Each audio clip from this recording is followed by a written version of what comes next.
Merry Christmas Tanzania.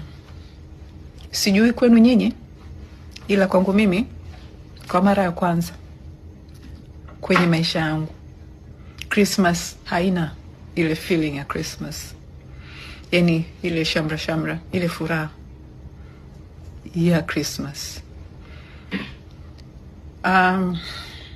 Kila nikifikiria kilichotokea Tanzania tarehe 29 Oktoba mpaka tarehe 1 Novemba,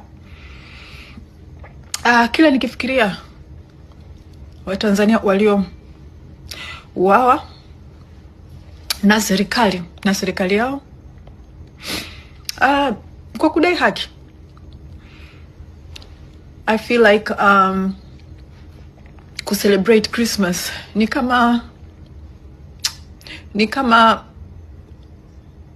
kuwa let down ndugu zetu. I feel like Tanzania inabidi tubaki kwenye mood ya kupambana, inabidi tubaki kwenye mood ya kudai haki mpaka tukipate kile ambacho ndugu zetu walikufa wakikipigania.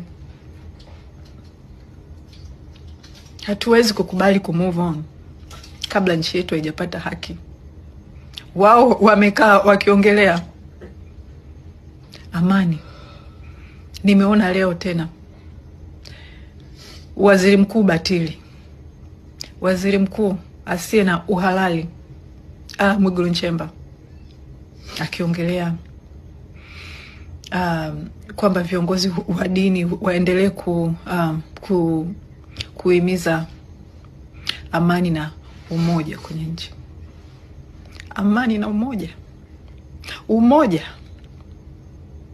baada ya nyinyi kuua wananchi, maelfu ya wananchi ili mshikilie nchi, mnaongelea amani na umoja.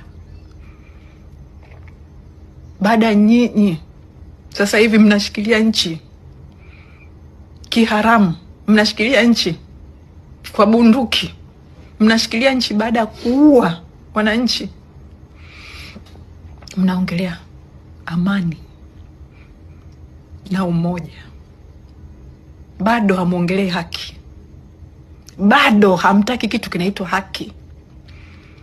Lakini nilikuwa nataka niwaambie hivi, mwisho wenu unakuja. Watanzania tuendelee kupambana, sisi wenyewe tuendelee kupambana, na pia mjue msaada unakuja.